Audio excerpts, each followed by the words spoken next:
Chères âmes en conscience, bonjour. Aujourd'hui, nous nous penchons sur le vaste sujet de l'âme et de l'esprit. Si, comme moi, vous vous posez des questions sur leurs différences, alors je vais tenter d'éclaircir ce point. Si, comme les religions à haute intensité philosophique, c'est-à-dire les premières ayant été répertoriées, ont comme une dimension à prétendre que nous fonctionnons sur des polarités opposées, plus vulgairement le plus et le moins, comme des piles, alors la voie du milieu qu'elle prêche semble être une cohérence. Elle nous cite aussi le corps, l'âme et l'esprit. Alors comment s'y retrouver ? Pour que ces principes fonctionnent et s'animent, ils ont besoin de récepteurs. On a découvert ces dernières décennies qu'il n'y a pas que le cerveau qui détenait des neurones. Alors chaque partie du corps, de l'âme et de l'esprit ont des récepteurs que ces philosophies nomment creusets, chacune fonctionnant indépendamment l'une de l'autre.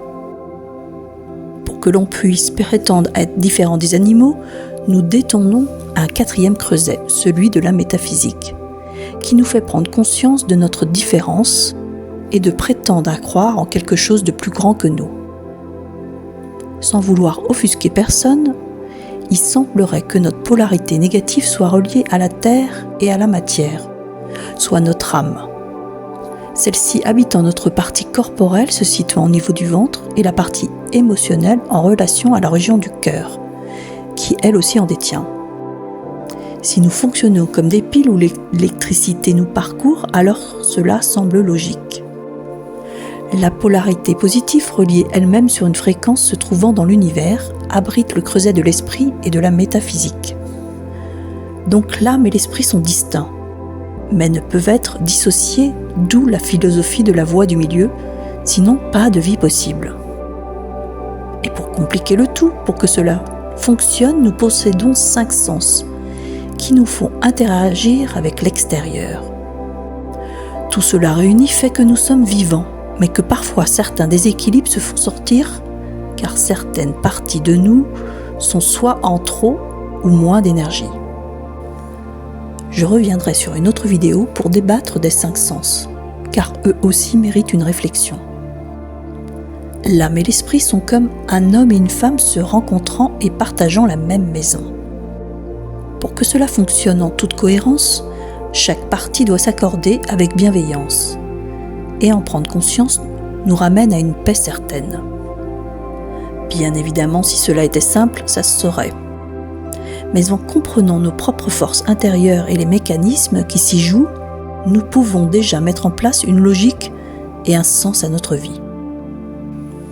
Toujours est-il que si vous vous tenez à l'écart de toute cette présence, vous serez rattrapé par des actions de rectification. Et la souffrance viendra vérifier votre attachement à cette non-connexion. Chacune de l'âme et de l'esprit donne un ton d'évolution. Aucune ne cédera face à votre obstination de lutte contre une évidence de croissance. J'ai bien conscience que cette explication succincte et pour le moins vulgarisée ne suffira pas à donner un intérêt à tous. Mais s'il n'y a qu'une seule conscience qui en prend compte, cela suffira pour aujourd'hui.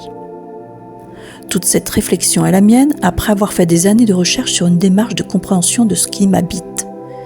Et elle reste aussi en évolution de maîtrise. Ce que toute personne saine d'esprit cherche dans une vie, c'est aussi une sagesse pour que l'intellect mal discipliné soit en cohésion avec l'esprit qui le gouverne. Quant à l'émotionnel, lui aussi, si malmené, donne part à des maux de corps, reste en rupture qui ne suffira pas à regarder sa vie défiler sans rien appréhender de ce qui nous entoure. Ou alors nous ne serons que des machines traversant le temps.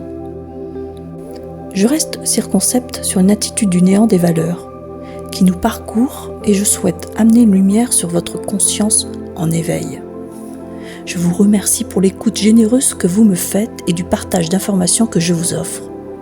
Je vous remercie de l'accueil que vous vous faites pour appréhender l'œuvre alchimique en vous, pour votre parcours initiatique en marche d'éveil. Donnez-vous le courage de ne jamais abandonner votre part intime, celle qui illumine votre identité. Soyez dans la réception de votre lumière et accueillez votre dignité d'être vertical. en mon âme et conscience. Catherine Hannet pour Écriture Connectée.